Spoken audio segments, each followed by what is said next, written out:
Bienvenue à Dukascopy TV, je m'appelle Alex Azad. La Banque du Japon a publié son compte-rendu de la réunion d'août, ayant dit que la troisième plus grande économie mondiale continue à se redresser modérément. Les responsables de la politique monétaire ont déclaré que l'objectif de prix est établi en fonction de l'IPC pour tous les articles, tandis qu'ils ont insisté sur son importance en suivant des évolutions économiques après les publications des données sur les prix. Les publications finales du produit intérieur brut du Japon ont montré que l'économie s'est contractée de 1,8% au deuxième trimestre de 2014 par rapport à la contraction précédente de 1,7%. Et les données de la publication ont été en ligne avec les estimations des analystes. Marcel Talent de Capital Economics nous rejoint par téléphone pour donner un aperçu de l'économie japonaise. Marcel, la Banque du Japon a dit que l'économie se redresse lentement. Croyez-vous qu'elle soit sur la bonne voie?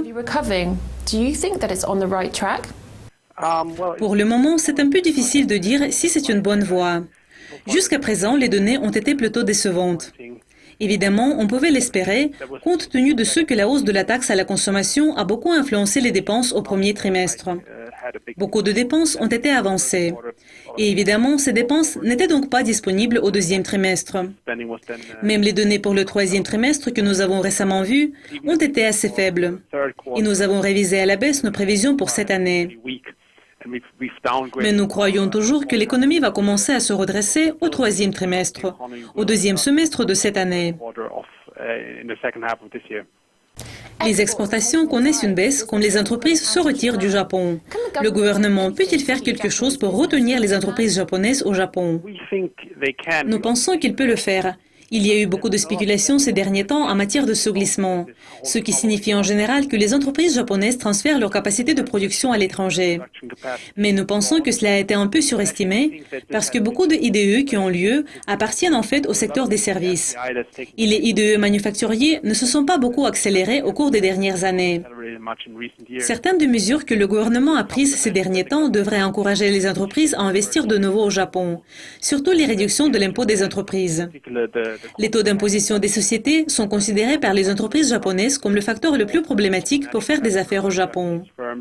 Donc, la réduction du taux d'imposition devrait aider dans une certaine mesure à augmenter l'attractivité du Japon en tant qu'une base de production. Et enfin, la politique agressive de l'assouplissement monétaire de la Banque du Japon pourrait-elle finir en 2015? Jusqu'à présent, la Banque n'a pas fait de suggestions, mais nous pensons qu'ils devront accélérer le rythme de l'assouplissement à un certain moment. La seule raison est tout simplement que la reprise, de nouveau, est relativement faible. Plus faible évidemment que la Banque du Japon a prévu. Et nous aussi, nous ne partageons pas l'optimisme de la Banque centrale en matière de l'inflation.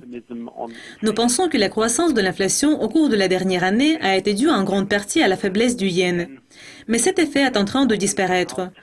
Et nous pensons que le rythme des achats devra probablement être renforcé à un certain moment. Nous pensons que cela pourrait probablement avoir lieu en avril prochain. C'est là où nous croyons que le rythme pourrait être augmenté à partir de 60-70 milliards que nous avons aujourd'hui, jusqu'à peut-être 90 milliards.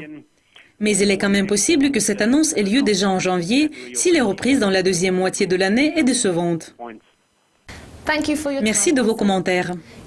Restez à l'écoute de Dukascopy TV pour apprendre plus sur l'économie japonaise et sur les marchés en général. Pour le moment, au revoir.